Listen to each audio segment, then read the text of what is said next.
رسی کا راز دوسری اور آخری قسط۔ لڑکیوں کو بلا لیا گیا۔ پولیس کے انگریز افسر کو دیکھ کر لڑکیاں گھبرا رہی تھیں۔ ایس پی بڑی اچھی اردو بولتا تھا۔ ان کی گھبراہٹ دور کرنے کے لیے ان کے ساتھ شریفانہ ہنسی مذاق شروع کر دیا۔ اس نے کہا، مجھے بتایا گیا ہے تمہاری سہیلی جو قتل ہو گئی ہے وہ بہت خوبصورت تھی۔ تم سب خوبصورت ہو، لیکن سنا ہے اس کی چال مورنی جیسی تھی۔ وہ اسی طرح باتیں کرتا رہا۔ تمام لڑکیوں کے آنسو بہنے لگے، جس سے پتہ چلتا تھا کہ انہیں سندری سے بہت محبت تھی۔ اگر تمہارے آنسو اس کی محبت کی وجہ سے نکلے ہیں اور اگر یہ خوف اور گھبراہٹ کے آنسو نہیں تو مجھے اپنی سہیلی کا راز بتا دو، ایس پی نے لڑکیوں سے کہا۔ سہیلیاں ایک دوسری کی رازدان ہوتی ہیں۔ تمہاری سہیلی کسی کو چاہتی تھی، کوئی اور بھی تھا جو اسے چاہتا تھا، لیکن تمہاری سہیلی اسے پسند نہیں کرتی تھی۔ مجھے یہ بتا دو کہ وہ کسے چاہتی تھی۔ اس سے قاتل کا سراغ مل سکتا ہے۔ میں تمہاری اتنی پیاری سہیلی کے قاتل کو سزائے موت دلاؤں گا۔ لڑکیاں خاموش رہیں اور ان کے آنسو بہتے رہے۔ ان سے کوئی سراغ نہ ملا تو ایس پی مجھے مقتولہ کے گھر کے بالائی کمرے میں لے گیا۔ ہم دونوں غور و خوض کرنے لگے۔ اس کا بھی یہی خیال تھا کہ قاتل اسی گاؤں میں ہے اور یہ کسی جرائم پیشہ کی واردات نہیں۔ نمبردار کے متعلق تمہاری کیا رائے ہے؟ اس نے کہا۔ ایک شخص کو نظر انداز نہیں کرنا چاہیے۔ اپنے علاقے کے نمبرداروں سے میں اچھی طرح واقف تھا۔ اس نمبردار کے متعلق مجھے اچھی ہمیشہ رپورٹیں ملی تھیں، بلکہ گاؤں والے اس کی تعظیم کرتے تھے۔ میں نے ایس پی کو بتایا کہ اس نمبردار کے خلاف مجھے کبھی کوئی بری رپورٹ نہیں ملی۔ اسے اوپر بلاؤ، میں نے کہا۔ اسے اوپر بلاؤ، اس نے کہا۔ نمبردار اوپر آیا تو ایس پی نے کہا کہ آپ ایک لڑکی کو اوپر بلاؤ اور تم اور نمبردار میرے ساتھ کمرے میں موجود رہو۔ تمام لڑکیاں نوجوان تھیں۔ ایس پی کسی لڑکی کو تنہائی میں اپنے ساتھ کمرے میں نہیں رکھنا چاہتا تھا۔ ہمیں اس نے تو ایک گواہ کی حیثیت سے اس لیے ساتھ رکھا تھا کہ اس نے کسی لڑکی کے ساتھ کوئی نازیبا حرکت نہیں کی، اور دوسرے اس لیے کہ ہم دونوں کی موجودگی میں کسی لڑکی کے گھبرانے اور ڈرنے کا کوئی خطرہ نہیں۔ ایک لڑکی اوپر آئی۔ ایس پی نے ہر ایک کو بہت کوریدا۔ وہ جاننا چاہتا تھا کہ لڑکی کسے چاہتی تھی اور اسے کون چاہتا تھا، اور کیا یہ سچ ہے کہ آج صبح سندری ان کے ساتھ نہیں گئی تھی، یا لڑکیاں جھوٹ بول رہی ہیں۔ کسی لڑکی سے کوئی بھید نہ ملا۔ ایس پی مایوس ہو گیا۔ سورج غروب ہو چکا تھا۔ ایس پی نے مجھے حکم دیا کہ قاتل کا سراغ ملنے تک میں گاؤں میں ہی رہوں۔ اس نے میرے کیمرے سے فلم نکالی اور اپنے ساتھ لے گیا۔ اس نے پورے وثوق سے کہا کہ قاتل اسی گاؤں میں ہے۔ اس کے بعد اس کی ماں کو بلایا گیا اور اس سے بہت کچھ پوچھنے کے باوجود ماں سے کوئی سراغ نہ ملا۔ اسے بھیج کر مقتولہ کے باپ کو بلایا۔ وہ ہندو جاٹ تھا، نام چودھری حاکم سنگھ۔ اس نے جو بیان دیا وہ اس کی بیوی کے بیان کی تائید تھی۔ وہ بھی اپنی بیٹی کو نیک چلن اور پاک باز کہتا تھا، جو میں ماننے پر آمادہ نہیں تھا۔ تاہم میں نے مقتولہ کے باپ کو یہ بھی کہہ کر پریشان نہ کیا کہ مجھے اس کی بیٹی کے چلن پر شک ہے۔ یہ تو مجھے اطمینان تھا کہ میں اپنے خفیہ ذرائع سے معلوم کر لوں گا۔ لڑکی کی شادی کے متعلق باپ نے بھی یہی بتایا کہ اپنی شادی کو صرف اس لیے التوا میں ڈالتی جا رہی تھی کہ اپنی پسند کی شادی کرنا چاہتی تھی۔ رشتے تو بہت آتے تھے، باپ سے بھی کچھ حاصل نہ ہوا تو میں نے نمبردار کو الگ کر لیا۔ وہ ہندو راجپوت تھا۔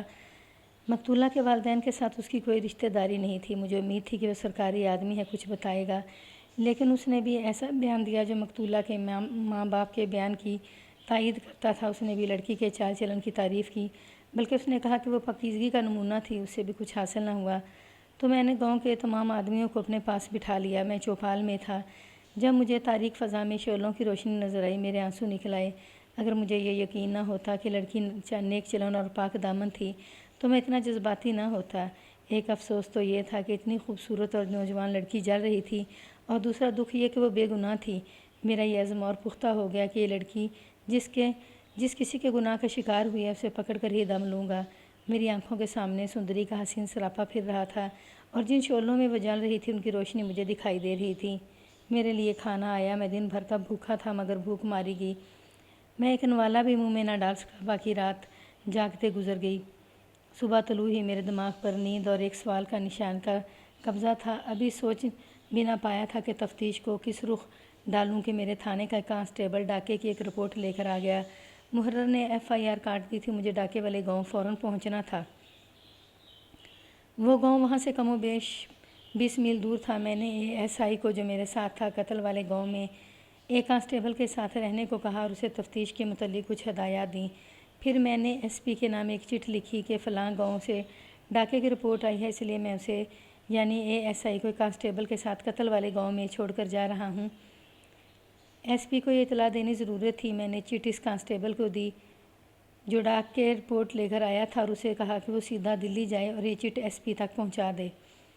میں ایک کانسٹیبل کو ساتھ لیے ڈاکے والے گاؤں چلا گیا۔ ایک ہندو ساہوکار کے گھر اس طرح ڈاکہ پڑا کہ گاؤں والوں کے اندازے کے مطابق 5-6 ڈاکو رات کو آئے۔ ایک نے چھت پر کھڑے ہو کر بندوق سے ہوائی فائر کیے تاکہ گاؤں والے ڈر کر دبک جائیں۔ باقی ڈاکو اندر آ گئے، گھر والوں کو تشدد سے خوف زدہ کر کے چابیاں لیں اور بے شمار نقدی زیورات اور قیمتی کپڑے لے گئے۔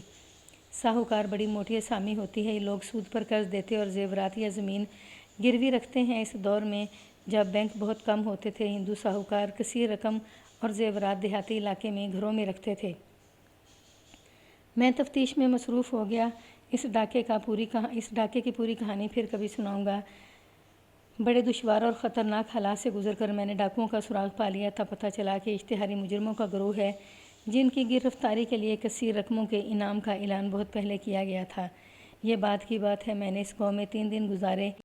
تفتیش ابھی ابتدائی مرحلے میں تھی۔ میں اپنے تھانے میں نہ گیا نہ اپنے گھر جا سکا۔ چوتھے روز CIA کا ایک ہندو انسپیکٹر میرے پاس ڈاکے والے گاؤں سے آیا۔ اس نے مجھے بتایا کہ قتل والے گاؤں سے روانہ ہوتے وقت میں نے SP کو جو چٹ بھیجی تھی، اس پر SP نے یہ کارروائی کی کہ اسی روز CIA کے اس انسپیکٹر کو قتل والے گاؤں سندری کے قتل کی تفتیش آگے بڑھانے کے لیے بھیج دیا۔ ہر روز تفتیش کی کارگزاری تحریر کر کے ہیڈ کوارٹر میں بھیجی جاتی تھی۔ CIA کے انسپیکٹر کی 3 دن کی کارگزاری دیکھ کر SP غالباً مطمئن نہ ہوا۔ تفتیش میں کوئی پیش رفت نہیں ہوئی تھی۔ اس نے انسپیکٹر کو حکم بھیجا کہ وہ ڈاکے کی تفتیش سنبھالے اور میں واپس قتل والے گاؤں چلا جاؤں۔ انسپیکٹر نے مجھے کہا، میں 3 دن جھک مار آیا ہوں، کوئی سراغ نہیں ملا۔ میں کچھ گھبرایا۔ گھبراہٹ اس وقت اور بڑھ گئی جب مجھے SP کا حکم ملا کہ تم اگر قتل کی تفتیش میں ناکام ہوگے تو تمہیں معطل کر دیا جائے گا۔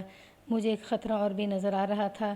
میں جس ASI کو قتل والے گاؤں میں چھوڑ آیا تھا وہ ہندو تھا اور CIA کا یہ انسپیکٹر بھی ہندو تھا جس نے میری غیر حاضری میں قتل کی تفتیش سنبھالی تھی۔ گاؤں کی تمام تر آبادی ہندو تھی۔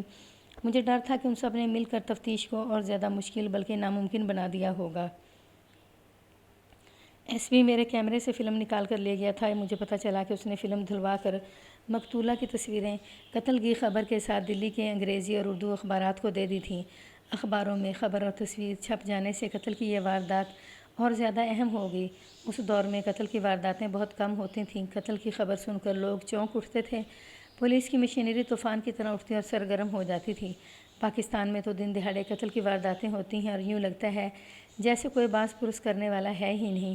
اگر کوئی قاتل پکڑا جائے تو عدالت میں کئی سال مقدمہ چلتا اور قاتل استغاثہ کی کسی نہ کسی کمزوری سے فائدہ اٹھا کر بری ہو جاتا ہے۔ میں قتل والے گاؤں گیا۔ مجھے تفتیش مکمل کیے بغیر تھانے میں جانے کی اجازت نہیں تھی۔ میں نے گاؤں کے مخبروں سے پوچھا کہ میری غیر حاضری میں لوٹا نمک والی رسم تو نہیں کی گئی۔ انہوں نے یقین دلایا کہ ایسی کوئی رسم نہیں ہوئی۔ قارئین کی دلچسپی کے لیے بتاتا ہوں کہ یہ لوٹا نمک کیا ہوتا ہے۔ کسی گاؤں کے لوگوں کا کوئی راز چھپانا چاہتے تھے تو ایک لوٹے میں نمک اور پانی ڈال کر حلف اٹھاتے تھے کہ وہ یہ بات باہر کے کسی آدمی کو نہیں بتائیں گے۔ اس رسم کو مذہبی رنگ دیا جاتا تھا۔ حلف کی خلاف ورزی کو ہندو گناہ سمجھتے تھے۔ بھارت کے دیہات میں اب بھی یہ رسم رائج ہوگی۔ مجھے ڈر تھا کہ قتل کے سراغ کو چھپانے کے لیے اس گاؤں کے لوگوں نے لوٹے نمک پر حلف اٹھا لیا ہوگا۔ ذرا غور فرمائیے کہ ایک انگریز SP CIA کا ایک انسپیکٹر میں پوری تفتیش کے باوجود تفتیش میں 1 انچ آگے نہیں بڑھ سکے تھے۔ معمولی سا بھی کوئی سراغ نہیں ملا تھا۔ مخبر گاؤں میں موجود تھے، وہ بھی راز کی کوئی بات نہیں بتا سکے تھے۔ انہوں نے یہ بتایا کہ گاؤں میں لوٹے نمک کی رسم نہیں ہوئی۔ اس سے مجھے تفتیش یہ ہوئی کہ قاتل اسی گاؤں کا رہنے والا نہیں، باہر کا ہے۔ میں نے چوپال کے سامنے گاؤں والوں کی پنچایت بلائی۔ میں نے دیکھا کہ سب پر خوف و ہراس طاری تھا۔ پنچایت کے لیے کئی گھروں کی چارپائیاں منگوائی گئیں۔ گاؤں کے لوگ چارپائیوں پر بیٹھتے ہیں۔ سب آگے تو میں نے شرم دلائی، انہیں گمنام قاتل کے خلاف بھڑکایا اور ڈرایا بھی۔ حاضرین میں سے بعض نے اپنی رائے بھی دی مگر مجھے کچھ بھی حاصل نہ ہوا۔ شام سے کچھ پہلے پنچایت برخاست ہوئی اور چند ایک آدمی چارپائیاں اٹھا کر ان گھروں کو پہنچانے لگے جہاں سے آئی تھیں۔ میرا پلنگ چوپال کے باہر پڑا تھا۔ میری نظر غیر ارادی طور پر ایک چارپائی پر پڑی۔ اچھی قسم کی چارپائی تھی، پائے رنگین تھے، یہ سوت کی بنی ہوئی تھی اور اس کی ادوائن پٹسن کی تھی۔ اس ادوائن نے جیسے میری نظروں کو جکڑ لیا ہو۔ چوکیدار یہ چارپائی اٹھا کے لے جانے لگا تھا۔ میں نے اسے کہا کہ اس چارپائی کو وہ یہیں رہنے دے۔ میں ادوائن کو غور سے دیکھنا چاہتا تھا۔ چوکیدار سے میں نے پوچھا کہ اس چارپائی کہ مجھے کاغذات اور اپنی اشیاء رکھنے کے لیے ضرورت ہے۔ وہاں میز نہیں تھی۔ چوکیدار نے چارپائی میرے پلنگ کے ساتھ رکھ دی۔ یہاں میں گناہ اور سزا کے متعلق ایک بات کہنا چاہتا ہوں۔ آپ کوئی جرم کر کے لوگوں سے اور پولیس سے چھپا سکتے ہیں، خدا سے نہیں چھپا سکتے۔ قتل، اور وہ بھی کسی معصوم کا قتل، کا سراغ زمین کے آخری تہہ میں چھپا دو، وہ بھی بے نقاب ہو جاتا ہے۔ میں نے اس کہانی میں کہا ہے کہ پولیس والے فرشتے یا جادوگر نہیں ہوتے۔ میں اتنا ضرور کہوں گا کہ تفتیشی افسر کوتاہی نہ کرے اور اپنے فرائض میں دلچسپی لے تو وہ سراغ پا ہی لیتا ہے۔ سندری کے قتل جیسی وارداتوں میں مشکل پیش آ جاتی ہے، لیکن خدا کی مدد سے مایوس نہیں ہونا چاہیے۔ میں نے بھی اللہ کو مدد کے لیے پکارا تھا اور میں مایوس نہیں تھا۔ یہ خدائی اشارہ تھا کہ میری نظر اس چارپائی کی ادوائن پر پڑی تھی تو میرا دماغ تھکن کے باوجود تر و تازہ ہو گیا۔ اس ادوائن میں مجھے یہ خاص چیز نظر آئی تھی کہ اس کے آخری 2 چکر مختلف رسی کے تھے، یعنی آخر میں ادوائن کے ساتھ مختلف ادوائن کا ٹکڑا جوڑا گیا تھا۔ اس ٹکڑے کے آخری سرا صاف نظر آ رہا تھا کہ چھری یا چاقو سے کاٹا گیا ہے۔ یہ فالتو ٹکڑا باقی ادوائن کی نسبت نیا تھا۔ میرے پاس ادوائن کا وہ ٹکڑا تھا جو مقتولہ کے گلے میں پڑا تھا اور جس سے اس کی موت واقع ہوئی تھی۔ لاش جب پوسٹ مارٹم کے لیے گئی تو یہ رسی اس کے ساتھ ہی گئی تھی۔ میں نے ساتھ لکھ بھیجا تھا کہ رسی مجھے واپس کی جائے، اسے ایگزیکٹ کے طور پر عدالت میں پیش کرنا تھا۔ چنانچہ رسی کا یہ ٹکڑا میرے پاس واپس آ گیا تھا اور میرے بیگ میں پڑا تھا۔ ادوائن کے اس ٹکڑے کی جو ادوائن کے ساتھ جوڑا گیا تھا، حیثیت میرے لیے وہی تھی جو ڈوبنے والے کے لیے تنکے کی ہوتی ہے۔ مہم سی امید تھی کہ میرا مسئلہ حل ہو جائے گا۔ پولیس والوں کی چھٹی حس بھی ہوتی ہے جو تجربے سے پیدا ہوتی ہے۔ یہ حس مجھے بتا رہی تھی کہ میں غلط سمت کو نہیں جا رہا۔ میں نے اپنے ASI کو اس راز میں شریک کرنا مناسب نہ سمجھا۔ پہلے میں یقین کر لینا چاہتا تھا کہ جس رسی کے پھندے سے سندری کو قتل کیا گیا ہے وہ اسی ادوائن کے اضافی ٹکڑے سے کاٹی گئی ہے۔ اگر مقتولہ کی لاش چند دنوں بعد برآمد ہوتی تو لاش سوج چکی ہوتی اور رسی گوشت کے اندر دھنس گئی ہوتی۔ جسم سے خارج ہونے والی رطوبت رسی کا رنگ بدل دیتی، پھر رسی کی پہچان مشکل ہو جاتی۔ لاش قتل سے چند گھنٹے بعد پوسٹ مارٹم کے لیے چلی گئی تھی، جب یہ تر و تازہ تھی اور رسی کا نیا پن قائم تھا۔ سورج غروب ہو چکا تھا، میرے لیے لالٹین آ گئی تھی۔ میں نے ASI اور کانسٹیبل کو 3-4 آدمیوں کے نام بتا کر کہا کہ ان کے گھروں میں جا کر پوچھ گچھ کرو، انہیں کچھ ہدایات بھی دے دیں۔ میرا مقصد صرف یہ تھا کہ دونوں چوپال سے غائب ہو جائیں اور میں تنہا رہ جاؤں۔ وہ چلے گئے تو میں نے لالٹین کی روشنی میں لاش کے گلے والی رسی چارپائی کی ادوائن کے اضافی ٹکڑے سے ملائی۔ ایک ہی نظر میں یہ دونوں ٹکڑے ایک جیسے لگتے تھے، لیکن مجھے زیادہ گہری نظر سے دیکھنا تھا کیونکہ یہ رسیاں مجھے عدالت میں پیش کرنی تھی جہاں صفائی کے وکیل اور جج صاحبان بال کی کھال اتار کر دیکھا کرتے تھے۔ میں جب رسی کے ٹکڑے کو ادوائن کے ساتھ ملا کر دیکھ رہا تھا وہ 2-3 بار مجھے خیال آیا کہ میرا دماغ چل گیا ہے۔ اگر میں اس قدر ڈھیٹ یا ضدی ہو چکا تھا کہ میں رسیوں کے دونوں ٹکڑوں کو ساتھ ساتھ رکھ کر دونوں کے ایک ایک تار کو دیکھتا رہا، اور پھر یہ خدا کا اشارہ تھا۔ میرے خلوص، دیانت اور محنت کے صلے میں مجھے ملا کہ قتل کا راز انہی 2 رسیوں میں ہے۔ خدا ذوالجلال نے ایک بے گناہ کے قاتل کو کیفر کردار تک پہنچانے کے لیے میرے دماغ میں عقل ڈال دی۔ میں پرسکون نیند سو گیا۔ صبح طلوع ہوئی، چوکیدار آیا۔ میں نے اپنے ASI کو نہ بتایا کہ میں نے کیا سراغ پایا ہے۔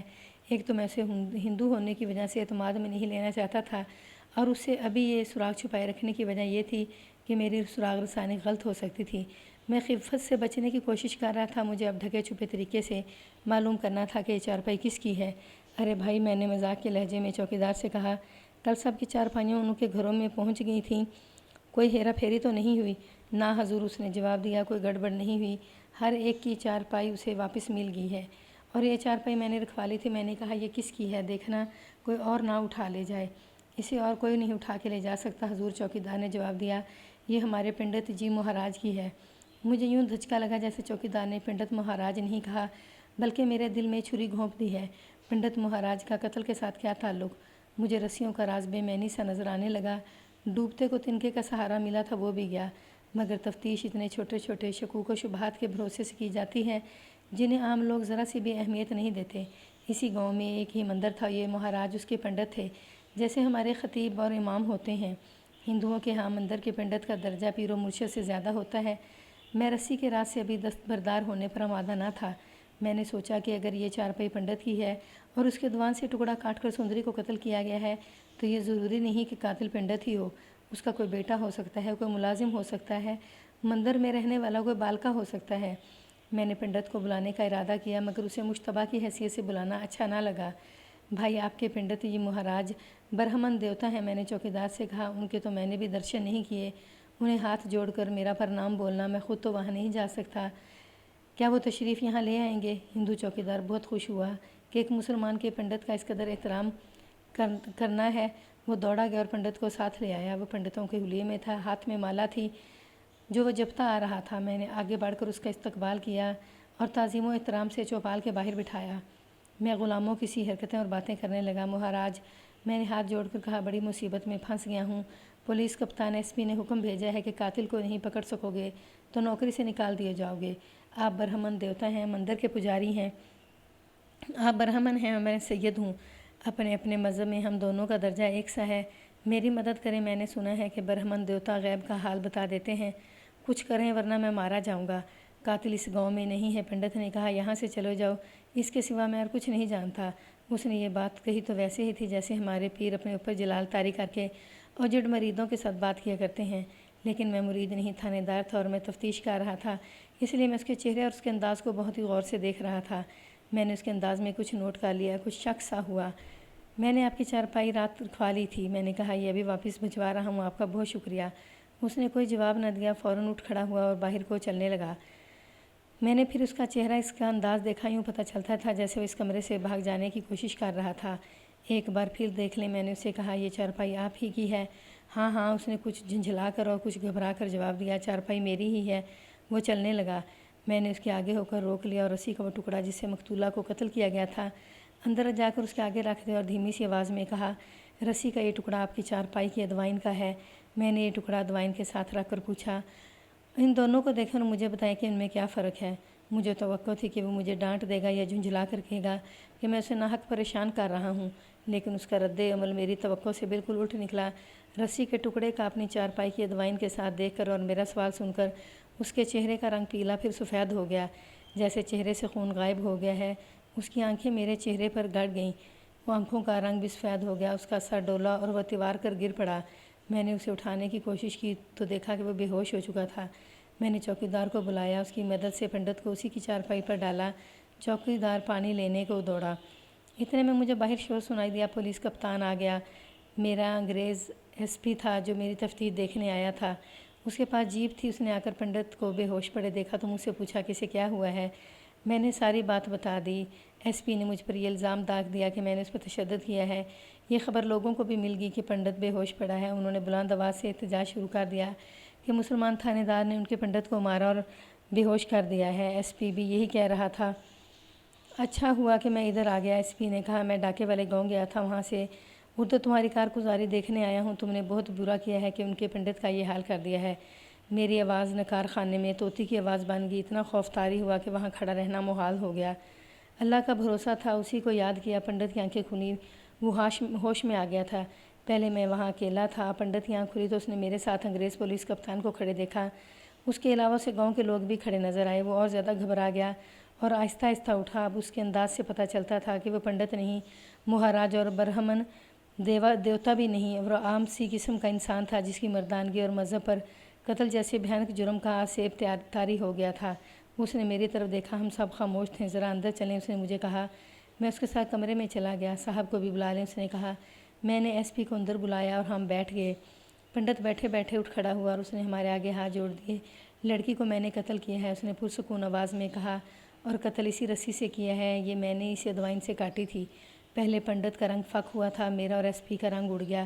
ہم دونوں نے ایک دوسرے کی طرف دیکھا، پھر ایس پی نے پنڈت کو یوں دیکھا جیسے اسے شک ہو کہ پنڈت کا دماغی توازن ٹھیک نہیں۔ کیوں قتل کیا ہے؟ ایس پی نے پوچھا۔ یہ لڑکی گاؤں کے ایک خوبصورت نوجوان جیمل سنگھ ہندو کو چاہتی تھی، پنڈت نے جواب دیا۔ یہ صرف مجھے معلوم ہے کہ اس نے جیمل سنگھ کے ساتھ شادی کا فیصلہ کر رکھا تھا۔ یہ شادی ہو بھی جاتی مگر میں نہیں چاہتا تھا کہ یہ شادی ہو۔ کیوں؟ ایس پی نے پوچھا۔ کیا لڑکی پر آپ کی نظر تھی؟ نہیں، اس نے جواب دیا۔ اپنی بیٹی پر کوئی باپ بری نظر نہیں رکھ سکتا۔ بیٹی؟ جی حضور۔ پنڈت نے کہا، سندری اور جیمل کی شادی اس لیے نہیں ہو سکتی تھی کہ وہ بہن بھائی تھے اور ان کا باپ میں ہوں۔ پنڈت نے یہ صورتحال ان الفاظ میں واضح کی، میں مندر کا پنڈت اور پنجاری ہوں۔ مندر میں عورتیں اپنی مرادیں پوری کرانے آتی ہیں اور وہ میرے آگے بیان کرتی اور مجھے بھگوان اور دیوتا کا خاص آدمی سمجھتی ہیں۔ بے اولاد عورتوں کی حالت سب سے زیادہ بری ہوتی ہے۔ اولاد کی خاطر وہ ہر قیمت دینے پر آمادہ ہو جاتی ہیں جو ان کے بس میں ہوتی ہے۔ سندری اور جیمل کی مائیں شادی کے چند ہی سال بعد میرے پاس اولاد کے لیے آنے لگی تھیں۔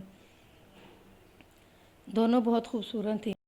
مندر کے پنڈت کو ہندو عورتیں دیوتا سمجھتی ہیں۔ میں نے دونوں کو اولاد دی اور اس طرح سندری کا باپ بھی میں بنا اور جیمل کا بھی۔ میرے سوا اور کوئی نہیں جانتا کہ سندری اور جیمل کا باپ میں ہوں۔ اس کے بعد نہ ماں باپ میرے پاس آئے نہ جیمل کے۔ سندری کی طرح جیمل بھی اپنے ماں باپ کی واحد اولاد ہے۔ دونوں ماؤں نے کسی اور بچے کو جنم نہیں دیا۔ 18 سال بعد جب مجھے سندری اور جیمل نے بتایا کہ وہ شادی کر رہے ہیں، اور جب سندری نے بتایا کہ وہ جیمل کے ساتھ شادی کرنے کا تہیہ کر چکی ہے، تو میں کانپ گیا۔ بہن بھائی خامد اور بیوی نہیں بن سکتے۔ میرے لیے ان دونوں میں سے ایک کو ختم کرنا ضروری ہو گیا۔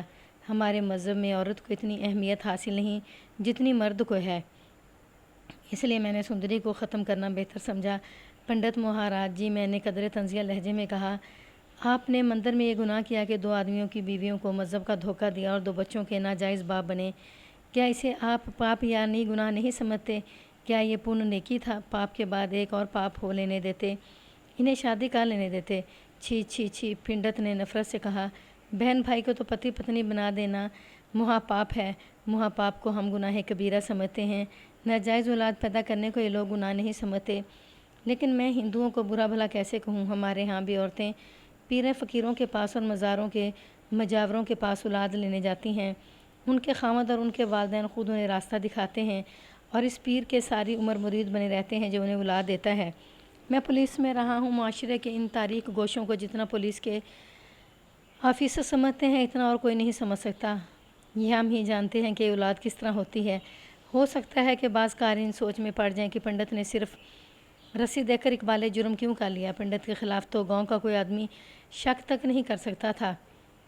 میں اس وضاحت کو ضروری سمجھتا ہوں۔ انسان بڑی دلیری سے گناہ کر گزرتا ہے، مگر گناہ کے بعد انسانی فطرت کی کمزوریاں امڑ کر سامنے آ جاتی ہیں۔ یہ ضمیر کا رد عمل ہوتا ہے۔ گناہ قتل جیسا بھیانک ہو یا آپ تنہائی میں کوئی پرلذت گناہ کریں جس سے کسی اور کا نقصان نہ ہو، گناہ بولتا ہے اور سزا دیتا ہے۔ ضمیر گناہ کو اگل کر ہی دم لیتا ہے۔ کسی انسان کی جان لے لینا ایسا گناہ ہے جسے کوئی انسان راز کی طرح اپنے اندر چھپا ہی نہیں سکتا۔ اس پنڈت نے رسی دیکھی تو اس کے گناہ نے اس کی عقل اور اس کی دلیری پر قبضہ کر لیا۔ اس کا جسمانی اثر یہ ہوا کہ وہ بے ہوش ہو گیا۔ اسے ہوش آئی تو انگریز ایس پی کو اپنے پاس کھڑے دیکھا۔ اسے گاؤں کے لوگ بھی نظر آئے۔ اسے شک ہوا کہ ایس پی کو بلا لیا گیا ہے، اور یہ بھی کہ گاؤں کے لوگوں کو اس کے گناہ کا علم ہو گیا ہے۔ اگر پنڈت اٹھ کر گاؤں والوں سے کہتا کہ دیکھو، ایک مسلمان مجھے قاتل کہہ کر میری توہین اور تمہارے مذہب کی تذلیل کر رہا ہے، تو ان ہندوؤں کا رد عمل اتنا غضبناک ہوتا جس پر ہم قابو نہ پا سکتے۔ لیکن گناہ کے بعد انسان میں نہ عقل رہتی ہے نہ جرأت۔ پنڈت گناہ و سزا کے فلسفے کے تمام عناصر کی لپیٹ میں آ گیا اور اس نے جرم کا اقبال کر کے سکون محسوس کیا۔ اب ہمیں اسے سننا تھا کہ اس نے لڑکی کو کس طرح قتل کیا ہے، مگر باہر ہنگامہ برپا ہو گیا۔ گاؤں میں 2-3 کانگریس کے رکن تھے۔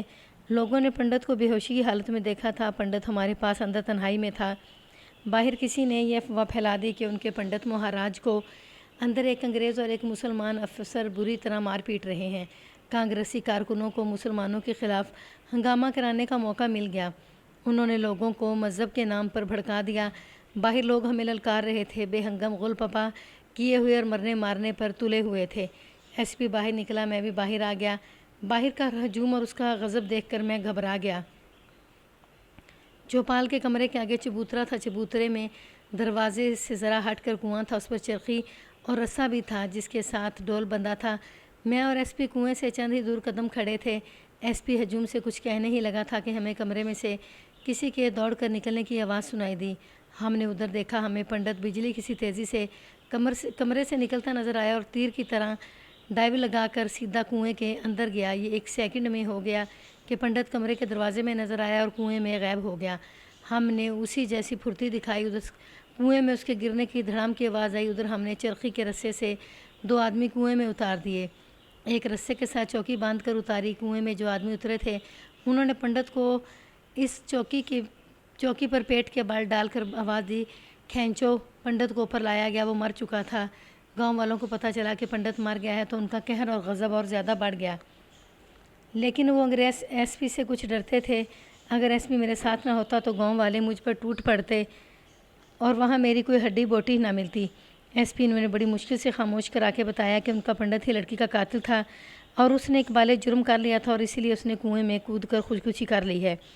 یہ سنتے ہی لوگ اور زیادہ بھڑک اٹھے۔ وہ کہہ رہے تھے کہ بالکل جھوٹ ہے، یہ ہمارے مذہب کی توہین ہے اور اس کا ذمہ دار یہ مسلمان پولیس افسر ہے، اسے ہمارے حوالے کر دو، یہ ہمارے مذہبی پیشوا کا قاتل ہے، اس نے پنڈت مہاراج کو مارا پیٹا ہے، اسی لیے انہوں نے خودکشی کی ہے۔